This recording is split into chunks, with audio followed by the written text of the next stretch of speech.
అసలు పరమశివుడికి వయస్సు ఎంత తెలుసున్నవాడు ఎవరు? అందరికన్నా ముందు పుట్టినవాడు ఆయన. పుట్టినవాడేమిటి, ఉన్నవాడు ఆయన. అన్నీ వెళ్ళిపోయిన తర్వాత అన్నీ తనలోకి తీసుకుని ఉండిపోయేవాడు ఆయన. ఇంకా ఆయనకి వయస్సు ఏమిటి? పైకి బాహ్యంలో శంకరుడు తన నింద తాను చేసుకుంటున్నాడు. పోనీ అంత ఎత్తుంటారండి, చాలా బాగుంటారండి అందామా? అసలు ఆయన ఆకారం ఏమిటో లోకంలో తెలిసిన్నవాడు లేడు. 63 లీలామూర్తులు, అరూపరూపి లింగస్వరూపం, అంతటా నిండి నిబిడీకృతం అయిపోయినటువంటి వాడు. ఏది ఆయన రూపం? అసలు రూపం తెలియని వాడితో పెళ్ళి ఏమిటమ్మా నీకు? పైగా కులం గోత్రం తెలుసుకోవాలా పెళ్ళంటే? కులం గోత్రం తెలుసుకుందామంటే తల్లి తండ్రి ఏరి లోకంలో? ఆయనకు పుట్టుకంటూ ఉంటే నువ్వు తల్లి తండ్రి, పుట్టుకేమిటి ఆయనకి? ఆయన మహానుభావుడు, ఉన్నది ఆయన ఒక్కడే. అటువంటి వాడికి పుట్టుక ఎందుకు ఉంటుంది? కాబట్టి పుట్టుక లేదు. అటువంటి వాడు అమ్మా నీకెక్కడ దొరికాడు? అతనితో పెళ్ళి ఏమిటి? నా మాట విను, విడిచిపెట్టేసేయి. బహుశా నీ మీద మాయో మంత్రమో వేశాడు ఇల్లాల్ని చేసుకుందామని. నా మాట విను, వదిలిపెట్టేయి అన్నాడు. అని ఊరుకోలేదు. నిజమే, పోనీ ప్రత్యక్షం అయిపోయాడు అనుకో, ఆయన సొమ్మేం పోయింది, పెళ్లి చేసుకోమంటే సంతోషంగా చేసేసుకుంటాడు. కానీ రేపొద్దున్న మీ తండ్రి అంత ఐశ్వర్యవంతుడు, మంచి పట్టుబట్టలు బంగారు పళ్ళెంలో పెట్టి కట్టుకోవో ఎల్లుడు అని ఇస్తాడు. రక్తమోడిపోతున్నటువంటి ఏనుగు తోలు ఒకటి కట్టుకొని వస్తాడు పెళ్లిపేటల మీదకి. బాగుంటుందా? ఎంత అసహ్యంగా ఉంటుంది. చీనాంబరాలు తీసుకొచ్చి కట్టుకోవాయా అంటే కట్టుకోడు, అది నిండగా కనపడుతుంది. కానీ ఆయన భక్తికి ఎంత వశుడవుతాడన్నదానికి సంకేతం. అంత ఉద్ధతి చేసి కాశీపట్టణంలో అల్లరి చేసినటువంటి గజాసురుణ్ణి త్రిశూలం మీద పక్కన పెట్టి ఆయన తపస్సు చేసుకుంటుండగా సామగాన మంత్రాల చేత పరమశివుణ్ణి స్తోత్రం చేస్తే పరవశించినటువంటి పరమశివుడు ఆయన కోరికని తీర్చడానికి వెంటనే ప్రసన్నుడై, నువ్వు నా తోలు ఒలిచి ఎప్పుడూ కట్టుకుని ఉండాలి, కృత్తివాసేశ్వరుడు అన్న పేరుతో కాశీపట్టణంలో శివలింగంగా ఉండాలి. ఈ తోలు వాసన రాకూడదు, దుర్గంధం ఉండకూడదు అంటే దుర్గంధం లేని తోలుగా మార్చి నెత్తురోడుతూ అప్పుడే నవనవలాడుతున్న ఏనుగు తోలుగా కట్టుకుంటుంటాడు. బాహ్యం, ఆంతరం ఏనుగు, గజము, జగము. కొంచెం అక్షరాలు అటు ఇటు చేయండి. జగ జాయతే గచ్చతే ఇది జగత్, వచ్చి వెళ్ళిపోయేది మాయ. మాయని నేను లొంగదీయగలను, తోలు తీసి కట్టుకోగలను, మాయని నియంత్రించగలను, వహించగలను, నియంత్రించగలను, నియమించగలనని చెప్పగలిగినటువంటి పరాత్పరుడు ఆయనని చెప్పడానికి గుర్తు ఏనుగు తోలు కట్టుకోవడం తప్ప నాకున్నన్ని పంచెలు కూడా ఆయనకి లేక ఏనుగు తోలు కట్టుకున్నవాడు కాడు ఆయన. అమ్మ రేపు పొద్దున్న మీ ఇద్దరికీ పెళ్ళయిందనుకో, మీ నాన్నగారు రత్న కంకణాలు పట్టుకొచ్చి వేసుకోవా అంటే వేసుకోడు. శంకరాచార్యులు వారు చెప్పారు, పార్వతీ పరమేశ్వరులు ఇద్దరు కూర్చుని ఉంటే పరమశివుడు ఎంత గొప్పవాడో స్తోత్రం చేస్తోంది సరస్వతీదేవి. చేస్తుంటే ఎంతైనా ఇల్లాలు కదూ, బేలతనం, ముగ్ధ ఆమెకి సంతోషం భర్త గురించి చెప్తుంటే. మా ఆయన కదా అని ఎవ్వరూ చూడకుండా సభలో ఇలా పమిట కొంగు పక్క నుంచి ఆయన చేయి పట్టుకున్న కాసేపటికి అమ్మవారి కళ్ళల్లోంచి నవరసాలు చెప్పవలసి వచ్చింది శంకరాచార్యుల వారు. శివే శృంగారార్ద్ర అన్న శ్లోకంలో అన్నీ చెప్పచ్చు, కానీ భయం చెప్పడం ఎలా కళ్ళల్లో? ఆదిశక్తి అయిన అమ్మవారు భయపడిందంటే అసహ్యంగా ఉంటుంది. ఎంత చమత్కారం చేశారంటే, శివుడి చెయ్యి ఇలా పట్టుకుంది ఆవిడ పమిట కొంగు చాట్ నుంచి. మా ఆయని అని గొప్ప కొద్దీ ఏదో చల్లగా పాకుతున్నట్టు అనిపించింది. ఇలా చూసింది, ఆయన చేతి మీద పిల్లపాము ఒకటి వీడి చేతి మీదకి ఎక్కుతోంది. అమ్మో అంది. హరాహిభ్యో భీత అన్నారమ్మా, నీ కళ్ళల్లో భయం అప్పుడు కనపడిందంట. కాబట్టి ఆయన ఒంటి నిండా పావులు వేసుకుంటాడు. ఒంటి నిండా పావులు వేసుకోవడం అన్న మాటకు అసలు అర్థం వేరు. ఆయన మృత్యుంజయుడు. లోకంలో అందరూ మృత్యువుకి భయపడతారు, మృత్యువుకి మృత్యువు పరమశివుడు ఒక్కడే. అటువంటి పరమశివుడు మృత్యువులకు మృత్యు అని చెప్పడం, కాలమునకు కాలమని చెప్పడం, పాములను మెడలో వేసుకోవడం. అందుకని అమ్మాయిన పావులు వేసుకుంటాడమ్మా. రేపు పొద్దున్న రత్న కంకణాలు పెట్టుకోమంటే పెట్టుకోడు.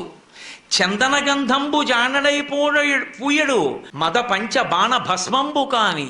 రేపు పొద్దున్న మీ నాన్నగారు అంగరాగాలు తెచ్చి, అంగరాగాలంటే ఏదో పౌడర్ డబ్బా తెచ్చి అక్కడ పెట్టి రాసుకోవాయి, సువాసన వస్తుందంటే రాసుకోడు. గబగబా వెళ్ళింతకు ముందు తన 3వ కంటి మంటతో కాల్చేసిన మన్మధుడి భస్మ తీసి ఒంటికి రాసుకుంటాడు. బాగుంటుందా? ఏమిటమ్మా ఆయనతో పెళ్ళి ఏమిటమ్మా అంటే, కోర్కెలు లేనివాడు. కోరికలు లేనివాడు అన్న మాటకు అర్థం ఏమిటో తెలుసా? కోరిక పుట్టనివాడు కాడు. కోరిక పుట్టడానికి అసలు తనది అన్నది లేకపోతే ఓ కోరిక. తానన్నీ అయిపోయిన వాడికి కోరిక ఏమిటి? నాకు ఒకటి లేదనుకోండి, అది పొందాలని కోరిక. అసలు నాది కానిది, నేను లేనిది ఒకటి లేకుండా పోయిందనుకోండి, నేను పూర్ణుడనైపోతే ఇక నా కోరిక ఎందుకు ఉంటుంది? అది శివతత్వం. కాబట్టి ఆయన రేపు పొద్దున్న ఆ మన్మధుడి భస్మ పూసుకుంటాడమ్మా.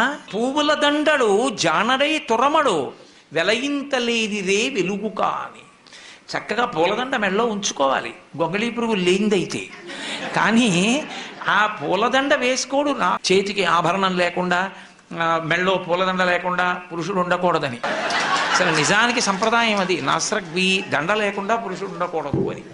కానీ పరమశివుడికి దండ వేశారనుకోండి, నాకెందుకు ఇవన్నీ అని ₹1 పెట్టి ఖర్చు లేని రాత్రిపూట వెలిగే చంద్రుడిని తెచ్చి పైన పెట్టుకుంటాడు. ఎలా ఉంటుంది ఏమిటి, ఇక్కడ వెలుగుతూ చంద్రవంకి ఇలా ఉంటే ఏం బాగుంటుందమ్మా, ఏమిటి ఆయనతో నీకు పెళ్ళి ఏమిటి, ఇవన్నీ అలా ఉంచు. ఇవన్నీ ఇంటనుండనొల్లడు ఉలుకులలో కాని ఎనయ సింహం ఎక్కడెద్దు కాని చెలువా చెప్ప సిగ్గయ్యేడిది వెర్రి అనగ శివుడే ఎప్పుడు వినవే చెప్పుమా అన్నాడు. నాకు చెప్పడానికి సిగ్గుగా ఉందో విషయం, ప్రపంచంలో వెర్రాడు ఎవరైనా ఉంటే శివుడోడే, నేనలేదు బ్రహ్మచారి అంటూ ఒక మాట అన్నాడు.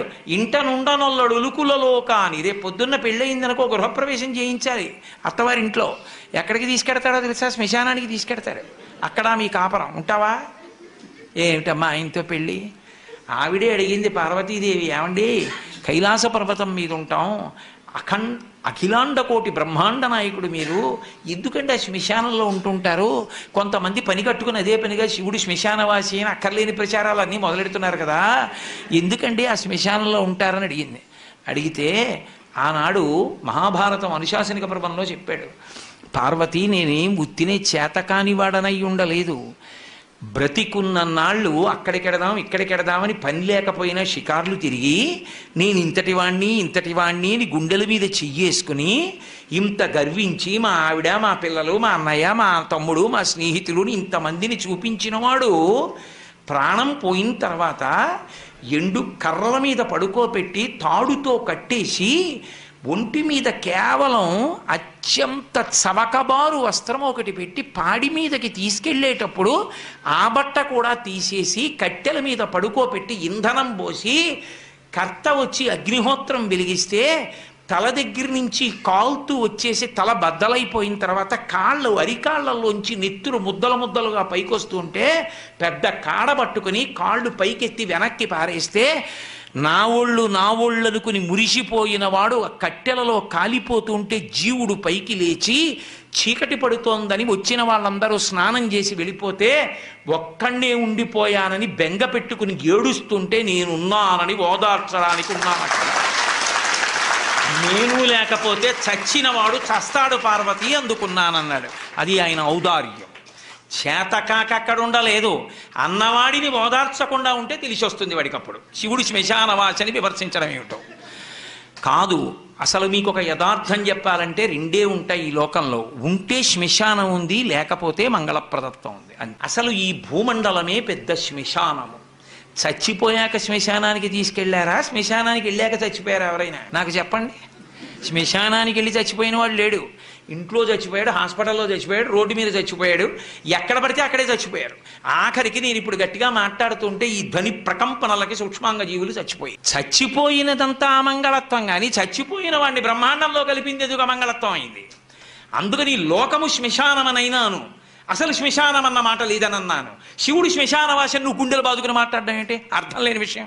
అటువంటి తప్పుడు ప్రచారాలు చేయకూడదు, సనాతన ధర్మాన్ని పాడు చేయడం. కాబట్టి పరమశివుడు అనుశాసనిక పర్వంలో ఇటువంటి వాళ్ళు పుడతారని తెలిసే పార్వతీదేవి చెప్పించింది ఆయన నోటి వెంటే. నేను అందుకుంటాను అక్కడ కాదు, అక్కడ భూత ప్రేతములు ఉంటాయి, అవి ఇళ్లల్లోకి చొరబడతాయి. చొరబడవనుకుంటున్నారేమో, ఉత్తిష్టంతో భూత పిశాచాహ అని ఎందుకంటున్నారు మరి పూజ చేసేటప్పుడు? లేని వాటిని లేమంటారా? ఇక్కడ ఉంటే కదా ఎవరినైనా అమ్మ మీరు లేవండి అంటాను, ఎవరూ లేకుండా ఉత్తినే లేవండి అంటే నేను పిచ్చాండి అంటే. ఉన్నాయి కదా భూత పిశాచాలు, అందుకే కదా ఉత్తిష్టంతో భూత పిశాచాహ అంటున్నారు. అవి ఇళ్లల్లోకి వెళ్ళి భగవత్కార్యాలు చెడగట్టకుండా నేను అక్కడ తాండవం చేస్తుంటే అవి చూస్తూ. కాబట్టి ఉదారుడు, కానీ తనని తాను నింద చేసుకున్నాడు, అది విచిత్రం. రేపు పొద్దున్న ఎందుకంటే ఆ ఎద్దు, ఇదిగో నా సింహం ఉంది ఎక్కండి చక్కగా అంటే ఎక్కడో ఎద్దే ఎక్కుతాడు. ఆయన ఎద్దెక్కేది అమాయకుడై ఎక్కడో. వృషభము దేనికి సంకేతం అంటే ధర్మానికి సంకేతం. ఆయన ధర్మాన్ని ఇష్టపడతాడు, ఆయన భక్తులకు ధర్మమునందు అనురక్తి కల్పిస్తాడు. అటువంటి పరమశివ తత్వాన్ని మార్చి మాట్లాడి ఎందుకమ్మా ఆయనతో పెళ్ళేమిటమ్మా, నా మాట విని విడిచిపెట్టు అని, నేను చక్కగా చూడు ఎంత యవ్వనంలో ఉన్నానో, నీకు తగినటువంటి వాణ్ణి, కాబట్టి నన్ను తగిలి నీవు నా వెంట చనుదెమ్ము వనటకుంద నేత్ర వనజనేత్ర, నన్ను తగులుకుని నాతో వచ్చేయి వదిలేయి తపస్సు. విందావిడ, వీడు ఇష్టం వచ్చినట్టు మాట్లాడుతున్నాడు, శివనింద చేస్తున్నాడు. ఎవరో నమశివాయ అన్న మాట తప్ప అనకూడదు, వినకూడదు. కాబట్టి వీడిని వీపు మీద 4 వేయండి, పండ్లు ఉడగ వేసి ద్రొబ్బుడని, పళ్ళు ఊడిపెట్టు కొట్టి లాగా పారేయండి అనేటప్పటికీ చెలికెత్తెలందరూ వచ్చారు. అప్పుడు పరమశివుడు సాక్షాత్కరించాడు. మహాతల్లి స్తోత్రం చేసింది, పూజించింది. నిన్ను నా ఇల్లాల్ని చేసుకుంటున్నాను. ఇల్లాల్ని చేసుకోవడం ఏమిటి, ఆవిడ ఎప్పుడు ఇల్లాలి. దా వృషభవాహనాన్ని అధిరోహించు, కైలాసానికి వెళ్ళిపోదాం అన్నాడు. నేను ఆనందావిడ అదేమన్నాడు, దక్ష ప్రజాపతి కూతురుగా వచ్చినప్పుడు అలాగే వచ్చాను, ఇప్పుడు అలా రాను. పార్వతీ కళ్యాణంలో కన్యావరుని చేసి నువ్వు మా నాన్నగారి ఇంటికి దూతల్ని పంపి నన్ను నీ భార్యగా చేసుకో. ఆడపిల్ల ఉన్నవాడు ఫోటో జాతకం పట్టుకు తిరగకూడదు, మగపిల్లాడు ఉన్నవాడు తిరగాలి. మా అబ్బాయికి తగిన అమ్మాయి ఎక్కడుందండి అని. అసలు మీరు కళ్యాణ ప్రకరణంలో, వివాహ ప్రకరణంలో మగపిల్లవాడు తండ్రి తిరుగుతాడు, అంతేకాని ఆడపిల్ల తండ్రి తిరగడు. కలియుగం అన్నీ తిరగబడిపోయి. కాబట్టి నువ్వు దూతల్ని పంపు అంది. సరే అలాగే పంపుతానన్నాడు. సప్తర్షుల్ని పిలిచాడు, అరుంధతీదేవిని పిలిచాడు. మీరు వెళ్ళండి, పార్వతీదేవి యొక్క క్షేమవార్తని కనుక్కోండి, నాకు తగిన ఇల్లాలు అని చెప్పి ఆవిడ్ని నా భార్యని చెయ్యండి అని చెప్పి అందరికీ చెప్పి అరుంధతీదేవిని మాత్రం ఒక్కదాన్ని పిలిచి ఒక మాట అన్నాడు. ఈ లోకంలో ఒక పెద్ద పోకడొకటి ఉంది అరుంధతి. ఈ లోకంలో ఒక దిక్కుమాలిన అలవాటు ఉంది.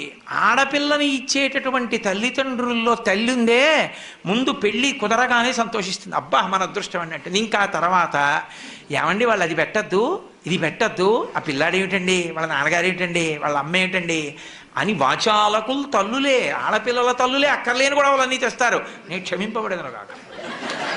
వాచాలకులు తల్లులే ఎని లోకంబులు పలుకు కావున, శివుడు తన మీద పెట్టలేదు, లోకంబులు పలుకుతుంటాయి. అందుకని నీ వద్రీషు ఇల్లాలితో మేనకాదేవి దగ్గర జాగ్రత్త సుమా, ఆయనకి ఏముంది ఎంత ఉంది ఇన్ని అడుగుతుంది.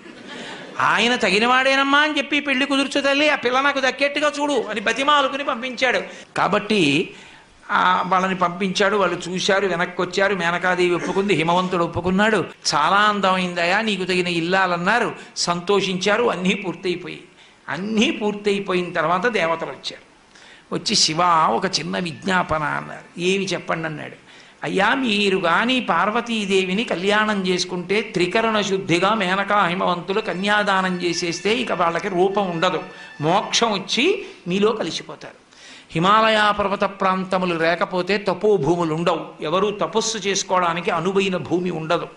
అందుకని వాళ్ళకి త్రికరణ శుద్ధి లేకుండా కన్యాదానం చేసేటట్టు మీ పెళ్ళి మీరు పాడు చేసుకోండి అన్నారు. లోక కళ్యాణం అంటే, లోకం కోసం ఔదార్యం అంటే పరమశివుడు. తప్పకుండా వాళ్ళు త్రికరణ శుద్ధి లేని కన్యాదానం చేసేటట్టు నేను చేసుకో. పరమశివుడి పక్కన రాని వాళ్ళెవరు? బ్రహ్మగారు, విష్ణువు, లక్ష్మీదేవి, సరస్వతీదేవి, ఋషులు, ప్రమథగణాలు, దేవతలు అందరూ పరమశివుడి పనుపున బయలుదేరారు. భక్తకోటి అంతాను. హిమవంతుడు ఆయన చుట్టాలకు ఆయన వేశాడు. ఆయన చుట్టాలు ఎవరుంటారు? అరుణాచలం, వెంకటాచలం, అంజనాద్రి, నీలాద్రి, గరుడాద్రి, వీళ్ళకి వేస్తూ పుత్రమిత్ర సపరివారముగా రమ్మని వేశాడు. పర్వతాలకి కూతుళ్ళు ఎవరు? నదులు. నదులకి భర్తలు ఎవరు? సముద్రాలు. అందుకని అల్లుళ్ళు. కాబట్టి సముద్రాలు, నదులు, క్రూరమృగాలు, సాధుమృగాలు, పర్వతాలు, పర్వతాల మీద ఉండే చెట్లు, చామలు, శలయేళ్ళు, ఇన్ని బయలుదేరి ఇవన్నీ హిమాలయాలకు వెళ్ళిపోయాయి. పరమశివుడు పనుపున అందరూ హిమాలయాలకు వెళ్ళిపోయారు. వెళ్ళిపోయిన తర్వాత పెళ్లికి తెల్లవారుజామున బయలుదేరింది ఊరేగింపు. ఎక్కడి నుంచి? కైలాస పర్వతం దగ్గర నుంచి వస్తున్నారు.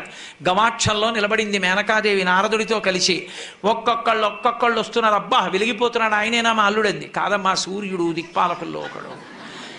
ఆ వెనక వస్తున్నాడు. ఎవరో బాబాయ్ నల్లగా ఉన్నాడు దున్నపోత మీద, ఆయన ఎవరా? నీ అల్లుడు కాదు, బెంగపెట్టుకోకు, యమధర్మరాజు గారు. ఆ వెనకాతలు అబ్బా చల్లగా ఎంత బాగున్నాడో, ఎవరు? చంద్రుడు, మీ అల్లుడు కాడు. ఈయనెవరోనయో చాలా అందంగా ఉన్నాడు, ఎర్రగా ఉన్నాడు, కాంతులీనుతున్నాడు. బ్రహ్మగారు, మీ అల్లుడి దగ్గర పురోహితుడమ్మా, పెళ్లి చేయడానికి వచ్చే బ్రహ్మగారు ఆయన మీ అల్లుడు కాదు. ఓ అలాగా, ఇతనెవరో నీలమేఘశ్యాముడు, చాలా అందంగా ఉన్నాడు, శాంతాకారం, భుజగచైనం, పద్మనాభం, సురేశం. అమ్మ ఆయనకి మీ అల్లుడికి భేదం చెప్పకూడదు, కానీ ప్రస్తుత మీ అల్లుడు కాడు. ఆయన వెళ్ళిపోయాడు. ప్రదోష వేళ అయిపోయింది, రాడు. వెడుతూనే ఉంది ఊరేగింపు. వస్తున్నారు మగపెళ్లివారు. అలా ఆఖరికి ఒక ఆయన వచ్చాడు. చుట్టూ భూతప్రేత పిశాచాలు ఉన్నాయి, ప్రమదగణాలు ఉన్నాయి, మధ్యలో దిగంబరంగా తాండవం చేస్తూ వస్తున్నాడు. అడగలేదు మేనకాదేవి ఆయన అల్లుడా అని. నారదుడే చెప్పాడు, ఆయనే మీ అల్లుడమ్మా అని మెట్లు దిగి వెళ్ళిపోయాడు.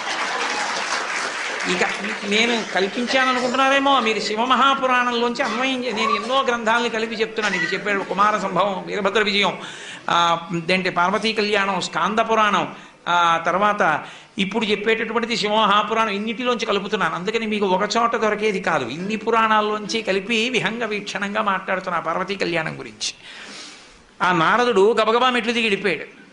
ఈవిడ గబగబా మెట్లు దిగి తిన్నగా పార్వతీ దగ్గరికి వెళ్ళింది. నిన్ను చంపినే చచ్చిపోతా, వాడా దొరికాడు నీకు భర్త, తపస్సోట, రేపు పొద్దున్న పెళ్లిపీటల మీదకి వచ్చి కూర్చుంటే కాళ్ళు ఎలా కడగడం, కన్యాదానం ఎలా చేయడం, ఆడల్లుడు ఏమిటే అని పెద్ద గొడవ మొదలెట్టి నానా అల్లరైంది. నారదుడు వచ్చాడు, బ్రహ్మగారు వచ్చారు, విష్ణు వచ్చారు. ఎంత నచ్చ చెప్తే మాత్రం ఆవిడ వింటుంది? ఆవిడ వినలేదు.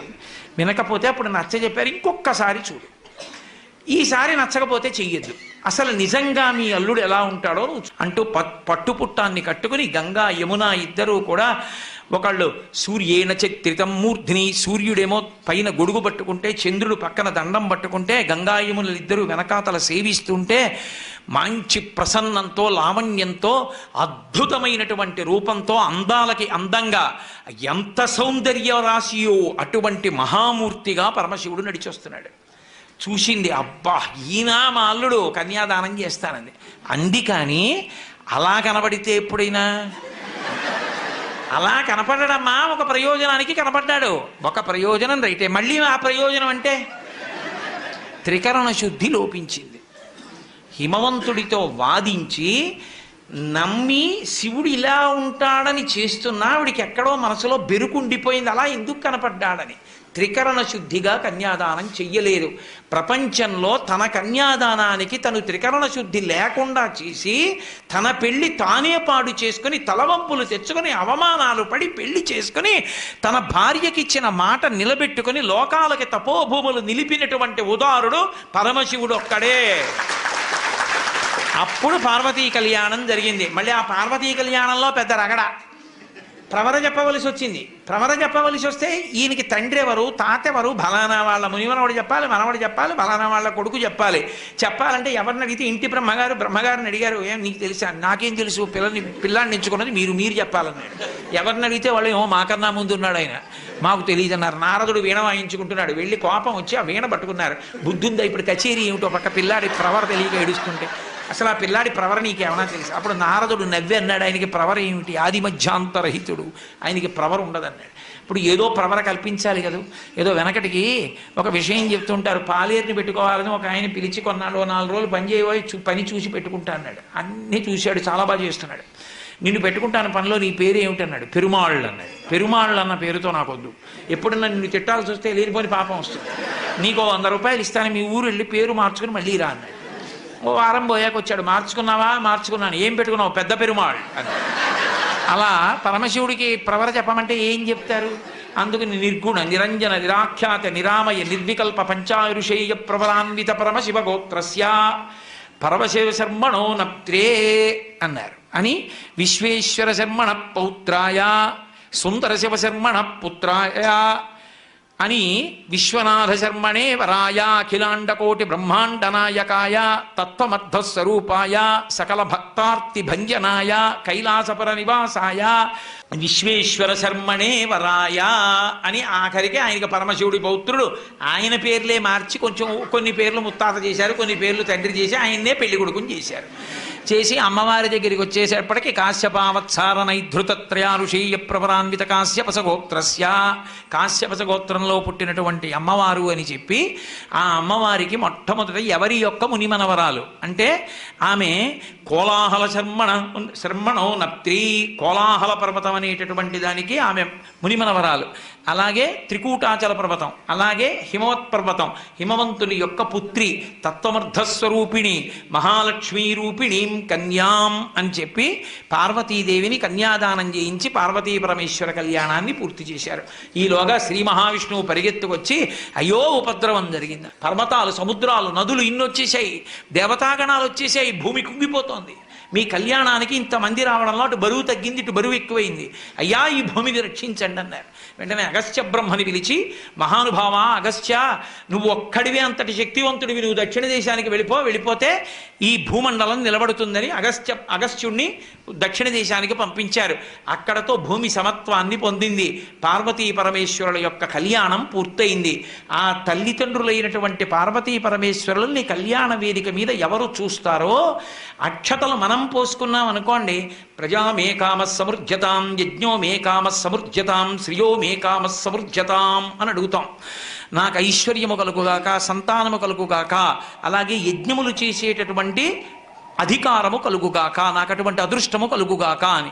పార్వతీ పరమేశ్వరులు కళ్యాణం చేసుకున్నప్పుడు ఒండురుల యొక్క శిరస్సుల మీద పోసుకున్నటువంటి శ్వేతాక్షతల్ని ప్రసాదంగా తీసుకుని అవి మన శిరస్సు మీద పోసుకుంటే పెళ్లి కాని వారికి పెళ్ళి అవుతుంది, పిల్లలు లేని వారికి పిల్లలు పుడతారు, ప్రమాదాలు పొంచి ఉన్న వారికి తప్పిపోతాయి, సమస్త లోకాలు సుఖంగా ఉంటాయి. ఒక్కసారి పార్వతీ పరమేశ్వర కళ్యాణం చేస్తే ఆ మంత్రముల యొక్క ప్రకంపనలు వాతావరణంలోకి ప్రవేశించినటువంటి కారణం చేత ఆ ప్రాంతమంతా కూడా సుభిక్షంగా శోభిల్లుతుంది.